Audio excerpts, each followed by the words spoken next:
Welcome to Uninvited, the show where we cover news that matters to Ontario women. On this program, we take a hard look at the future of our public schools here in Ontario. Our province's 2 million students are reeling from years of disrupted pandemic schooling, and many feel our province isn't doing enough to help these kids catch up. But first, here are some recent headlines.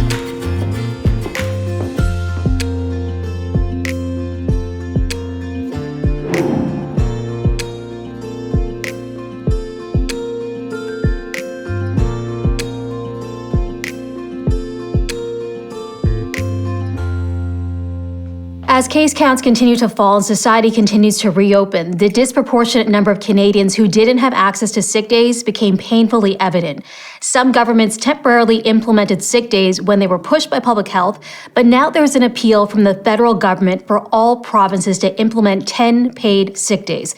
The federal government already has a law in the books to make that a rule for federally regulated workplaces, like in telecommunications, airlines, and banks, but has yet to implement the law, saying they're consulting with industry on how best to implement it. Federal Labor Minister Seamus O'Regan calls this the cornerstone for the social safety net for workers. Yet roughly 58% of Canadians live in provinces where there are no legislated paid sick days.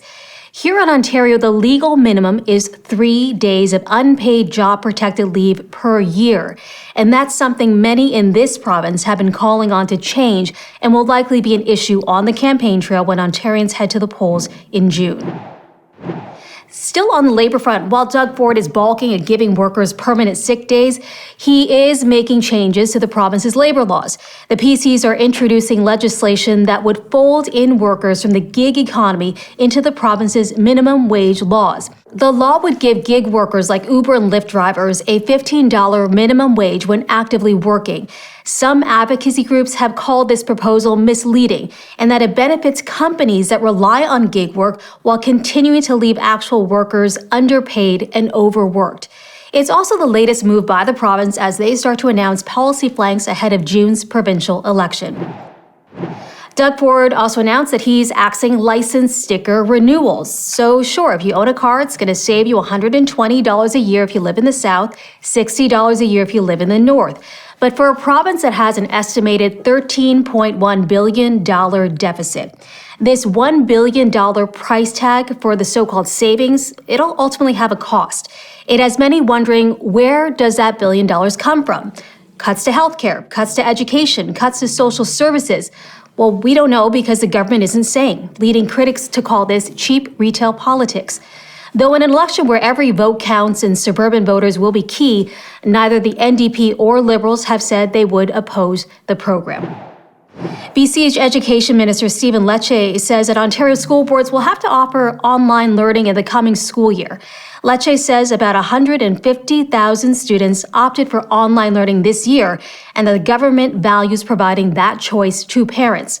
But ultimately, critics say that funding pulls away from in-class learning to a parallel system where research has found students have fallen behind developmentally and academically. And that's what our program today really digs into, the future of our public education system and what Ontario's 2 million students are facing moving forward after 2 years of pandemic learning. Ontario's public schools were closed for more time than any other jurisdiction in North America, a total of 21 weeks. And forced to shift to online learning, education in Ontario became a system of the haves and the have-nots, with students left mostly to fend for themselves despite the best attempts by educators. And the results have been devastating. Students falling behind academically, regressing emotionally and developmentally. This disrupted education is expected to have shattering long-term impacts on this generation of Ontario students. For example, forecasts suggest each month of skill loss is predicted to cause a 1% drop in lifetime earnings, outcomes that will undoubtedly be worse for students in lower-income households who face additional barriers. Not to mention children with learning and physical disabilities who already battled substantial barriers pre-pandemic. They've now fallen further behind and face ever-growing waitlists to access specialized supports and programs once again. The province recently announced $304 million for staffing supports for learning recovery as well as funding tutoring programs. They're also bringing back standardized testing to create a, quote, baseline to understand the gaps in learning for the upcoming school year. But does that go far enough? Will these measures truly address the gaps created and exacerbated by the pandemic? We're joined by Beyhan Farhadi, a postdoctoral visitor in the Faculty of Education at York University and a research associate for the Canadian Centre for Policy Alternatives, and Romana Siddiqui, a mother of three and chair of the Parent Involvement Committee in her school board. Both have seen the magnification of inequities and the long-term effects disrupted learning has had on kids and their communities. Romana, Beyhan, welcome to Uninvited. Thanks so much for being here. Thank you for having us. Thanks for having me. Why don't we start with you guys telling us a bit about yourselves and how you are active in the public education space. Start with you, Romana. So I'm the mother of three children, and I guess a couple of years ago, just through my work with school council, I started asking more questions and just sort of browsing online more and found out about other groups. And I just started learning and talking about how to protect our public education system, advocating for what my children needed. It really just grew from my role as a mother, and it's expanded. I'm now involved at our school board level, the Parent Involvement Committee, and a few different community groups. Beyhan? I actually met Romana through the community work that she does.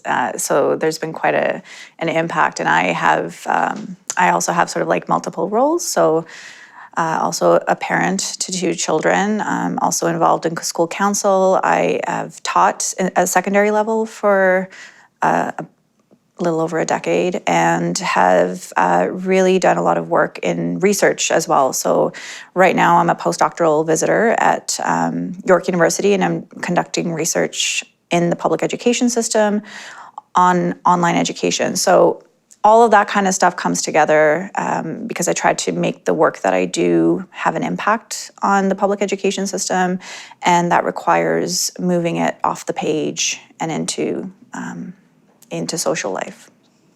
So I thought we kind of do past, present, future. So kind of get the lay of the land on what your experiences were like for the past 2 years, and then we'll kind of take your temperature on what things are like now, and then move forward to solutions and thinking about how we go about fixing public education and helping our kids through it. So let's start with these past couple of years with COVID, the pandemic, even before that, I think, public education and your experience with your kids in the system.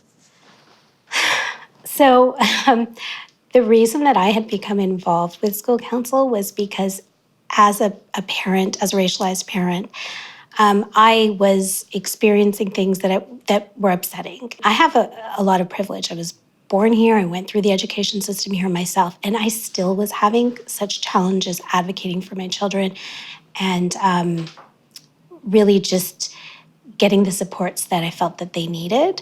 And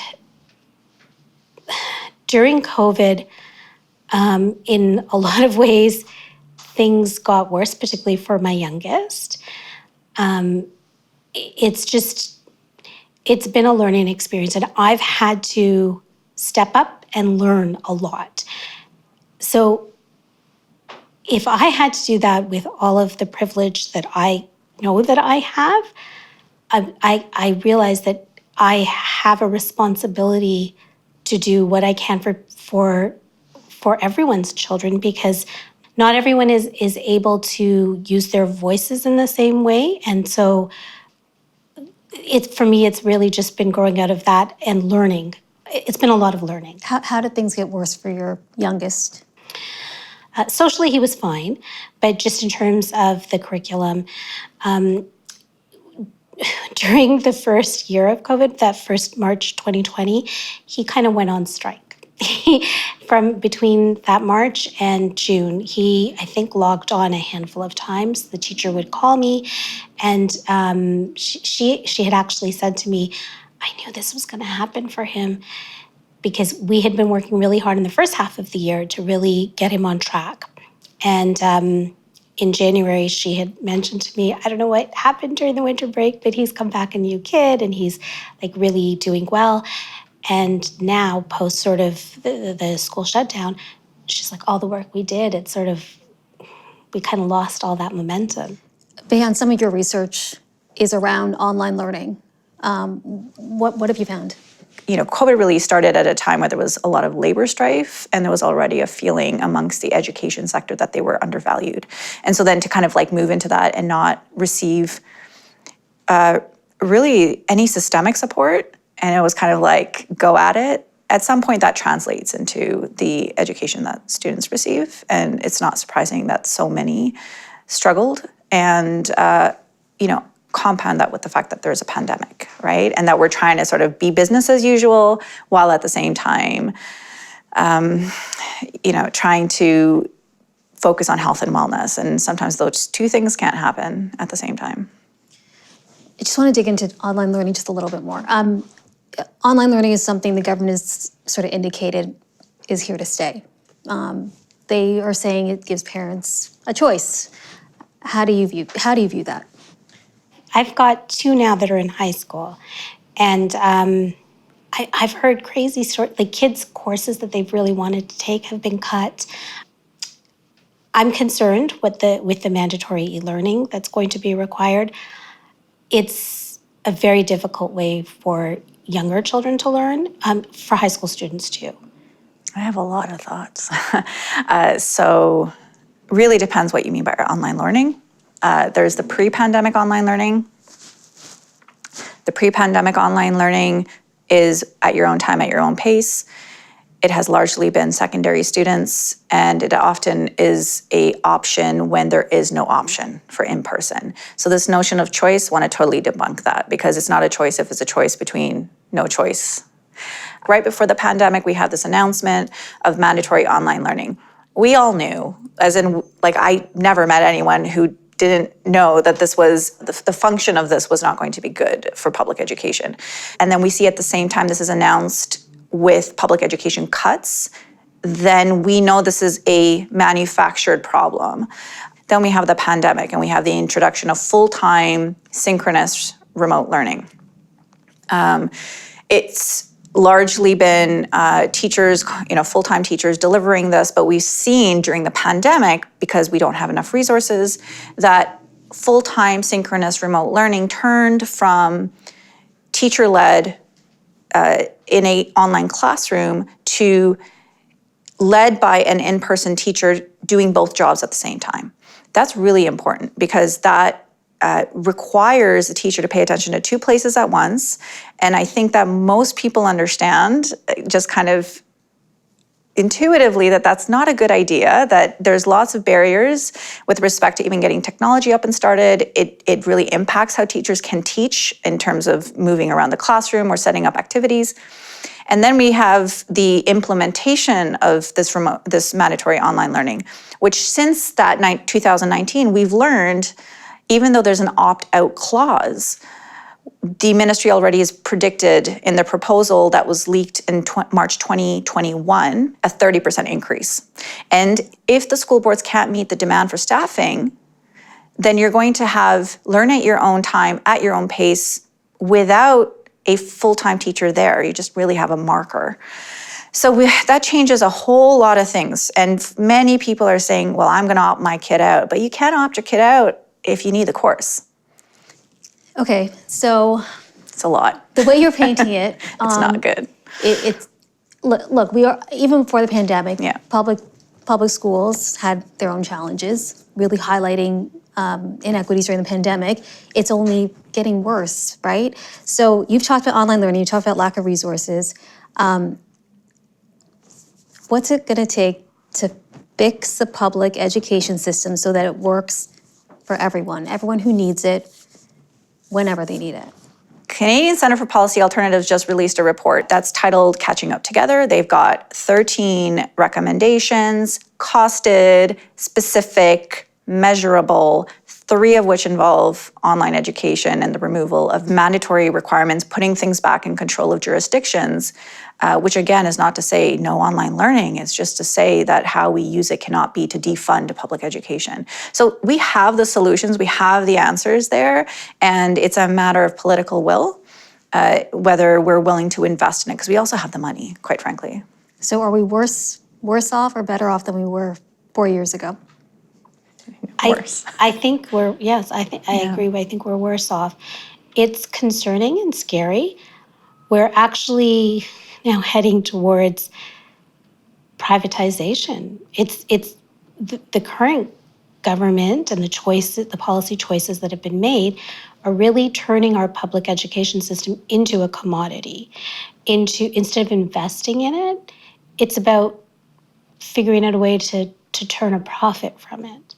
We're going to have lower income, middle income families, racialized families, vulnerable families, children left behind. So I think referring to the 13 calls that report has highlighted, I know that several of them were about decreasing class sizes.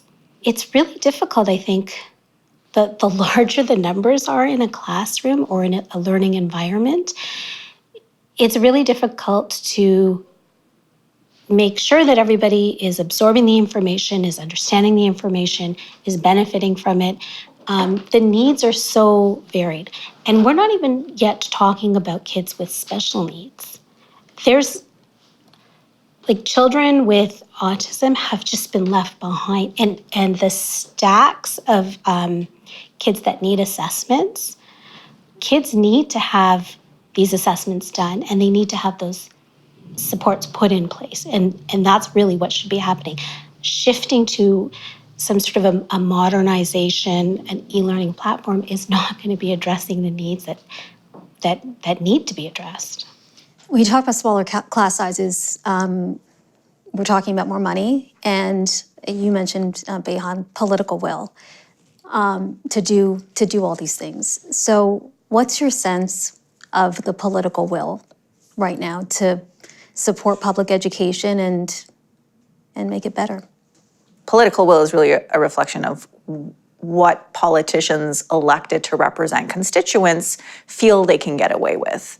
And we hope that they feel they can't get away with not investing in public education, because that's the beauty of public education democratically, is we all have a stake in it, right? And our society is better by supporting students who are marginalized by systemic inequality, because those kids aren't those kids because of the choices they made. Your success in the education system depends on your access to resources. Do you feel like the government's not listening? I think they make a good show of saying that, we've done parent consultations, we've reached out with different stakeholders. But clearly, if you look at a community level, I think it's very abundantly clear that the most vulnerable communities the suffering that they've been going through has gotten a lot worse. I do believe that everyone is really tired. It's been a difficult 2 years, and COVID didn't create the situation we're in. This exhaustion is built from years of having to advocate and struggle. The people who watch our show it's called Uninvited, Working Ontario Women News. So a lot of working moms is our audience. What do you want those moms to know about the direction public schools are heading and what they can do to speak up and to improve the situation? I think ask questions. I mean, that's the very first step. Ask critical questions about everything. There's nothing that should prevent people from asking questions, holding those in positions of power and authority and in decision-making roles, holding them accountable, and asking for transparency and really a critical evaluation of it. I think particularly when you're advocating for the needs of the most vulnerable and the most marginalized, by extension, the level is raised for everybody. Everyone benefits. And can I talk about the elephant in the room? We're taking on the labor of educating our children when like statistically, and also like right now, when we're thinking about underfunded public education systems. When schools were closed, who was impacted? Women. We saw that coming out in labor statistics, like statistics around employment. We already know we have a wage gap with respect to women. And with online learning, it's honestly just deferring the responsibility of public education onto families, because you do require having someone at home for many, many children who require like motivating variables to learn online. Inevitably, that's going to be women. So if you had the audience of Premier Ford, his education minister, what would you want them to know about the direction in which our public system is heading? It's going in the wrong direction. To keep it really, really simple, like smaller class sizes, better supports, safer schools. Like really, and when I say safer schools, mental health supports, special needs supports, addressing bullying, addressing racism. I would tell them that I want them to have an amazing legacy. They could be heroes. They can invest in the social supports that will have a real difference in the lives of people who vote for them. And isn't that what they want? One thing across the political spectrum is that everyone's kind of, they don't feel represented. And there is, and that maybe those gains that, and that investment's not going to come in the next election, but it will be in the history books, and that matters. If that investment doesn't happen, what's the consequence? I mean, a lost generation, potentially. I mean, the kids, I think, that have been in school right now, I read only $50 per student that additionally was spent. I think that was if I'm remembering correctly. That to me is just shocking. Like, what is that? $50 extra at a time when our public education system needed support more than ever. Like, and that includes like the HEPA filters and the filtration, like everything. So that's just insane to me. And like, we're all neighbors, right? So it matters because I want folks around me to thrive. I want my children to grow up in a world where they don't have to wonder why it is that so many people don't have access to the same things.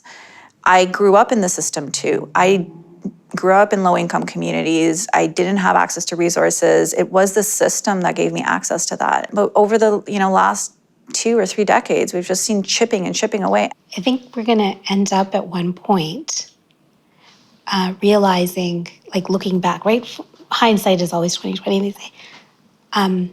A system that took us generations to build within one generation. Yeah. We've lost a lot, and I don't know, it sounds very dramatic to say that it's like destroyed, but it's been so weakened. It's, and the way things are currently going are continuing to weaken it. We're at a very delicate stage. We're approaching a very delicate stage with an upcoming provincial election, and shortly thereafter, municipal elections too. We have to really connect locally at a community level and really help each other to raise our voices. We have to make sure that we make better choices for our local communities, for our district, for our province. And I'm just concerned that people critically analyze the options and choices and don't get swayed by some sort of perceived tax cut or rebate or refund. Those are very, very short-term measures. What we have hanging in the balance, we can't afford another 4 years of slashing and cutting public services.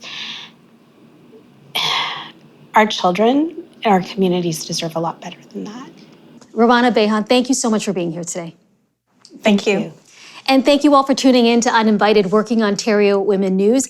It's time for a segment that we call I'm Speaking. It's your chance to send us your message, what you're thinking about, your concerns, your frustrations. Head to actwow.ca to record your 60-second message. Now, I'm speaking. I'm speaking. I have to I'm weigh in. speaking. I'm speaking. I have to I'm weigh in. speaking. If you don't mind letting me finish. I'm speaking. Good morning. My name is Ellie. I am a nurse, an RPN. I work within a mental health unit in a hospital setting, as well as I work in the community with palliative clients. My concerns today are a couple of things. One, within the hospital setting, safe nursing ratios. I believe that should be something that should be implemented here by the government. Across the board, long-term care, hospitals, community, everything. As well, like hearing about a nursing shortage. I believe we have a nursing retention issue, and part of the reason is because we are tired, we are burnt out, we are exhausted.